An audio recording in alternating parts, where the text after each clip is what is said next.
கலிஃபாவையே மிஞ்சும் அளவுக்கு மிகப்பெரிய பிரம்மாண்டம். பார்க்கிற அனைவரையுமே அசர வைத்த தமிழ்நாட்டின் புதிய அதிசயம். ராமேஸ்வரம் கடல்ல ரூபாய் 550 கோடி மதிப்பீட்டுல புதிய பாம்பன் ரயில் பாலம் கட்டுமான பணிகள் தொடங்கி கடந்த 2 மாதங்களுக்கு முன்னாடி நிறைவடைந்துச்சு. இந்த புதிய ரயில் பாலத்துல சரக்கு ரயில் மற்றும் என்ஜின் உள்ளிட்டவற்றை இயக்கி இந்திய ரயில்வே துறை சோதனை நடத்தி அதை வெற்றிகரமா நிறைவடைஞ்சிச்சு. இதோட அடுத்த கட்டமா இப்போ அந்த பாலத்துல செங்குத்து பாலம் சுமார் 2 அடி உயரம் தூக்கப்பட்டு மறுபடியும் கீழே இருக்கப்பட்டிருக்குது. இந்த சோதனை முடிவோட அடிப்படையில விரைவில் பாம்பன் புதிய ரயில் பாலம் திறக்கப்பட்டு ராமேஸ்வரம் வரைக்கும் ரயில் சேவை தொடங்கப்படும் அப்படின்னு ரயில்வே அதிகாரிகள் தெரிவிச்சிருக்காங்க.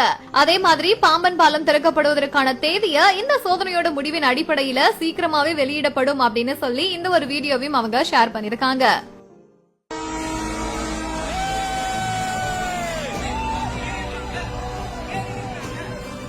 தமிழ்நாட்டோட கனவு ப்ராஜெக்ட் 1000 நாட்களை தாண்டின உழைப்பு 550 கோடியில உருவான பிரம்மாண்டமான பாம்பன் பாலம் உலகமே உற்று நோக்கின அந்த ஒரு நொடி நனவான தருணம்.